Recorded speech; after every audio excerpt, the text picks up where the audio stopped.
Assalamualaikum warahmatullahi wabarakatuh. Waalaikumsalam warahmatullahi wabarakatuh. Apa kabar siang hari ini anak-anak? Baik. Baiklah. Sebelum kita memulai pelajaran kita, seperti biasa mari kita bersama-sama berdoa dengan membacakan surah Al-Fatihah. Ila hadratin Nabi Mustafa Rasulullah sallallahu alaihi wasallam wa ala alihi wa ashabihi kiram. Syai'ullahi lahumul Fatihah. A'udzu billahi minasyaitonir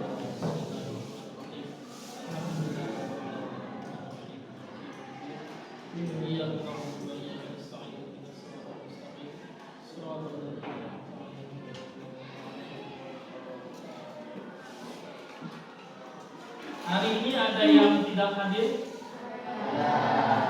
Hadir semua ya? Ada yang tidak hadir? Ada. Siapa? Siapa? Ahmad Azhari Rizki. Kabarnya sakit ya?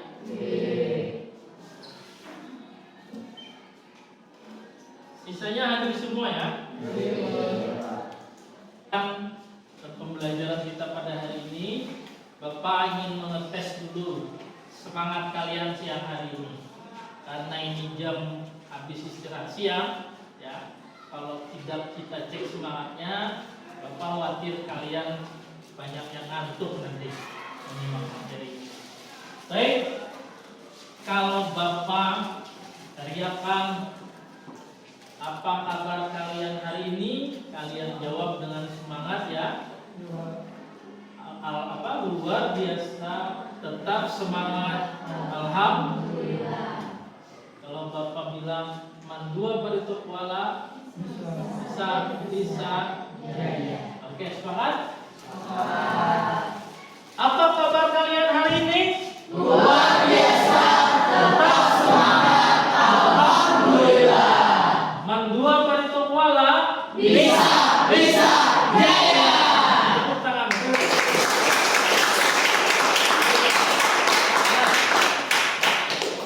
Kemarin pada pembelajaran sebelumnya masih ingat kita membahas tentang apa? Pergaulan bebas. Nah, kemarin kita sudah bicara tentang bagaimana pergaulan bebas generasi muda saat ini, yang itu menjadi ancaman bagi kita semua.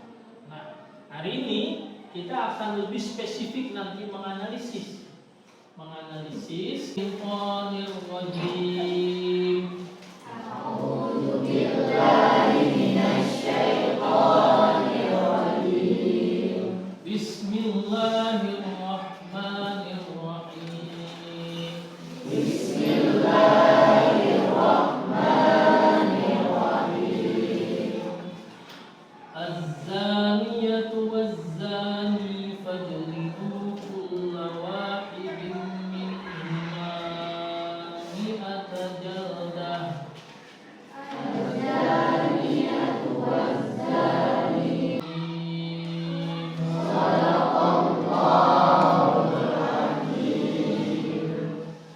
Coba Nur Amaliyah bacakan terjemahannya. Perempuan yang berzina dan laki-laki yang berzina, maka adalah tiap-tiap seseorang dari Baik, jadi tadi kita sudah membaca Quran Surah An-Nur ayat 2 ya, di mana ayat ini menjelaskan tentang ancaman bagi orang yang berbuat zina. Zina itu adalah salah satu dari di antara sekian banyak perbuatan keji, termasuk kategori pergaulan.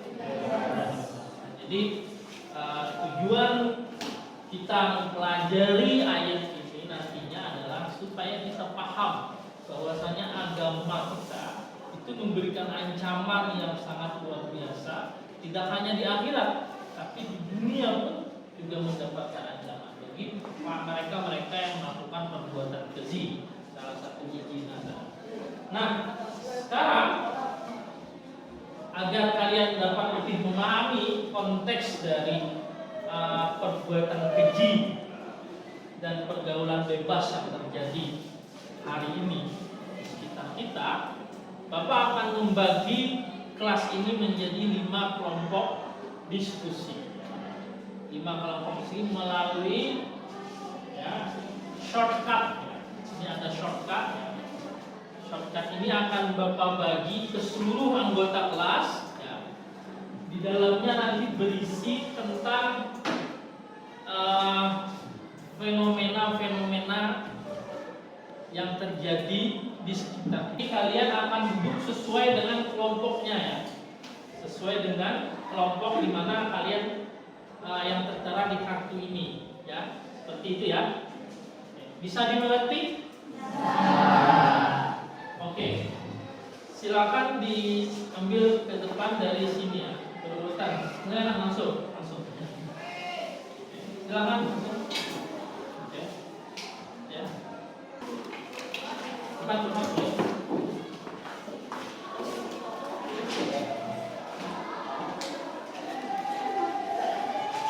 Baik, silakan kalian duduk sesuai dengan kelompok jenis kelompoknya yang ada di jenis kelompok.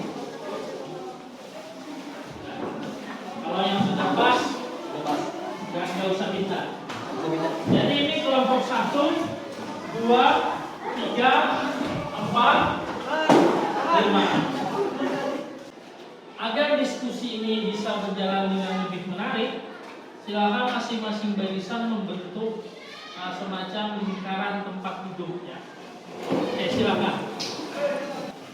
Baik, nah sekarang kalian di masing-masing kelompok silahkan nanti simak ya, shortcut yang akan Bapak tampilkan terkait gambar fenomena yang terjadi di sekeliling. Kemudian kalian tuliskan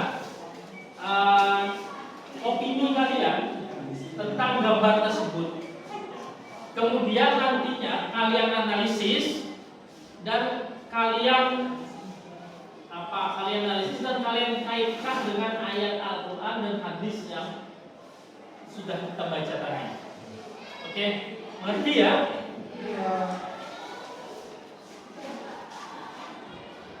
Nah, coba perhatikan gambar ini. Ini gambar apa ini? Gambar ponsel. Nah, ini satu ya. Nah, gambar 2. Para remaja di bawah umur ya. Ada lagi. Ini kumpulan fenomena kenakalan remaja. Kalian jangan sampai seperti ini ya.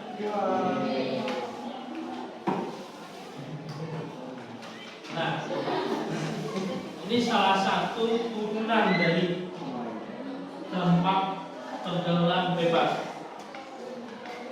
Makanya ini untuk perempuan ya. Ini waspada. Sayangi diri kalian. Kalau sudah seperti ini kerugian seumur hidup.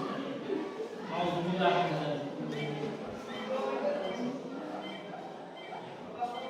Baik, silakan kalian analisis gambar-gambar tersebut. Kemudian kalian korelasikan dengan ayat Al-Quran. Ya. Al-Isra ayat 32. Wala taqrabuz zina innahu kana fahishatan wa sa'a sabila. Dan janganlah kamu mendekati zina, sesungguhnya zina itu adalah suatu perbuatan keji dan suatu jalan yang buruk. Bagaimana? Sudah selesai diskusinya? Sudah. Oke, sekarang Bapak minta kalian mempresentasikan ya, hasil diskusi kalian sesuai dengan lembaran shortcut yang Bapak bagikan tadi di setiap kelompok-kelompoknya. Baik, kita berurutan saja ya. Kita persilakan dari kelompok 1.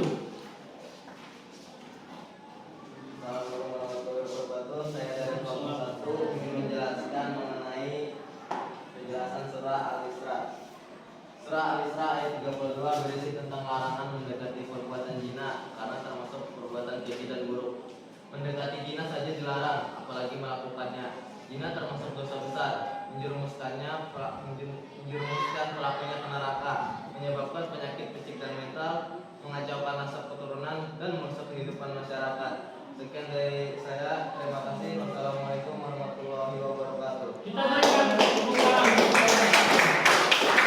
Bagus ya. Kelompok 2 silakan. Assalamualaikum warahmatullahi wabarakatuh. Waalaikumsalam warahmatullahi wabarakatuh. Saya dari kelompok 2 akan menyampaikan hasil diskusi kami menjelaskan tentang surah An-Nur ayat 2, yaitu tentang hukuman bagi pelaku zina. Berdasarkan ayat tersebut, hukuman bagi pezina adalah penjara 100 kali dan dia dianjurkan dilakukan di rumah terbuka agar diketahui orang banyak. Oke. Tepuk tangan untuk kelompok 2. Jadi, bagaimana Allah melarang perbuatan zina, kemudian kelompok 2 menjelaskan tentang hukuman bagi para pelaku zina. Ya. Kemudian kita persilakan kelompok 3 untuk menyampaikan hasil diskusinya. Silakan. Assalamualaikum warahmatullahi wabarakatuh. Waalaikumsalam. Saya akan menjelaskan hasil diskusi kami tentang Quran surah Al-Baqarah ayat 199. Firman Allah Subhanahu wa taala di atas menuntut petunjuk bahwa setan menipu manusia untuk berbuat jahat dan keji. Berdasarkan tafsir para ulama, berbuat jahat dan keji itu meliputi semua maksiat, misalnya zina, membunuh, mencuri dan berkeji. Semua maksiat itu mengakibatkan kerusakan jiwa, badan, dan lingkungan sekitarnya. Oleh karena itu, umat Islam dan semua manusia harus menghindari perbuatan maksiat. Baik, tepuk tangan untuk kelompok 3. Nah, itu tambahan ayat dari surah Al-Baqarah ayat 169 tadi ya, tentang ancaman mengenai perbuatan keji salah satunya. Nah, bagaimana tentang perspektif hadisnya? Nah, ini kita silakan kelompok 4 untuk menyampaikan hasil diskusi. Assalamualaikum warahmatullahi wabarakatuh. Saya berasal dari kelompok 4 yang menjelaskan tentang hadis tentang menghindari perbuatan keji. Hadis ini dari hadis riwayat Bukhari. Zina, minum maaf dan mencuri merupakan contoh perbuatan keji. Hal itu menyebabkan kerugian di dunia dan akhirat. Kita sangat di atas orang iman yang kuat tidak akan melakukan perbuatan keji tersebut. Baik. Tepuk tangan untuk kelompok. Jadi yang menentukan seseorang itu bisa selamat dari perbuatan keji adalah tingkat keimanannya. Nah, silakan kelompok 5 untuk memberikan catatan tambahan tentang bagaimana kita menghindari perbuatan keji. Silakan menyampaikan hasil diskusi. Assalamualaikum warahmatullahi wabarakatuh. Di sini kami dari kelompok 5 ingin mempresentasikan tentang langkah-langkah menghindari perbuatan keji. Perbuatan keji dapat dilakukan siapa saja, termasuk para remaja. Pergaulan dan kurang kritis terhadap informasi merupakan contoh penyebabnya. Berikut ini beberapa upaya mencegah terjadinya perbuatan keji. 1. Beramal soleh dan meningkatkan keimanan serta ibadah kepada Allah Subhanahu wa taala. Yang kedua, merasa bahwa setiap perbuatan yang dilakukan diawasi oleh Allah Subhanahu wa taala. Yang ketiga, menghindari pergaulan bebas dan pandai memilih teman. Yang keempat, menyadari akibat perbuatan dosa baik di dunia maupun di akhirat. Yang kelima, melakukan kegiatan yang bermanfaat. Sekian dari kami. Wassalamualaikum warahmatullahi wabarakatuh. Waalaikumsalam. Tepuk tangan untuk kelompok 5. Sekarang masing-masing kelompok sudah menyampaikan hasil diskusinya. Kemudian kita persilahkan jika ada dari setiap kelompok yang ingin mengomentari presentasi dari kelompok yang lain ataupun bertanya, silakan. Ya. Baik, ada yang ingin bertanya? Oh ya, kelompok 1 silakan. Assalamualaikum warahmatullahi wabarakatuh. Waalaikumsalam. warahmatullahi wabarakatuh. Satu ingin menyampaikan pertanyaan. Nyaring ya. Bagaimana cara menghindari? Kepada siapa nih pertanyaannya? Kelompok berapa? Kelompok 5. Kelompok 5 ya. Oke, disimak ya kelompok 5 ya. Bagaimana cara menghindari perbuatan keji di era pergaulan bebas? Oke, bagaimana cara menghindari perbuatan keji di era di mana pergaulan bebas itu begitu masif, kata kelompok 1. Silakan dijawab kelompok 5 seperti apa? Jadi menjawab pertanyaan dari kelompok 1, cara menghindari perbuatan keji yaitu dengan cara beramal soleh dan meningkatkan keimanan serta ibadah kepada Allah, dan juga merasa bahwa setiap perbuatan yang dilakukan diawasi oleh Allah Subhanahu wa Ta'ala. Baik, bagaimana kelompok 1? Sudah terjawab? Baik, ada lagi dari yang lain? Silakan. Baik, Bapak rasa sudah cukup diskusi kita untuk kali ini ya. Jadi tadi lumayan seru ya diskusinya. Dari kelompok 1 bertanya kepada kelompok 5, kelompok 2 bertanya kepada kelompok 4, kelompok 3 bertanya. Luar biasa, kelas ini sudah aktif diskusinya. Mudah-mudahan dengan aktifan diskusi kalian ini bisa lebih membuat kalian paham dengan materi yang kita pelajari pada hari ini ya. Baik, intinya apa ya? Kita simpulkan sama-sama ya. Pertama, bahwasanya yang namanya perbuatan keji, zina, minuman keras, kemudian mabuk-mabukan, ya, tawuran, itu adalah sesuatu yang sangat dibenci oleh Allah. Karena itulah di dalam Quran Al-Isra ya, yang kita baca di awal yang disampaikan oleh kelompok 1, Allah melarang perbuatan tersebut, wala taqrabuz zina. Dalam hal ini zina itu mewakili dari keseluruhan perbuatan keji, tidak hanya zina saja, perbuatan keji yang lain itu juga dilarang. Nah, kemudian juga disampaikan oleh kelompok 2, apa tadi ancamannya untuk perbuatan zina? Berupa apa? Didera, dicambuk 100 kali bagi orang yang bijak. Nah, kemudian yang menghindarinya tadi sudah disampaikan oleh kelompok 5. Bapak rasa kita sudah cukup mendapatkan informasi mengenai materi menghindari perbuatan keji dan pergaulan bebas pada tahun ini. Nah, untuk itu Bapak akan melakukan asesmen evaluasi ya pada kalian ya. Nanti ini soal materi ini dijawab ya. Dan kita akhiri materi kita hari ini. Ada yang ingin kalian tanyakan? Merasa cukup sudah ya? Sebelum kita tutup, sekali lagi kita teriakan ya semangat kita. Apa kabar kalian hari ini? Luar biasa. Alhamdulillah. Dua kali top bola. Bisa. Tepuk tangan. Kemudian pelajaran kita hari ini, terima kasih atas perhatiannya dan mohon maaf jika ada hal yang kurang berkenan selama Bapak membimbing kalian dalam pembelajaran ini. Bapak tutup dengan mari kita sama-sama membacakan hamdalah. Alhamdulillah. Wallahul muwaffiq ila aqwamit thoriq. Wassalamualaikum warahmatullahi wabarakatuh. Waalaikumsalam warahmatullahi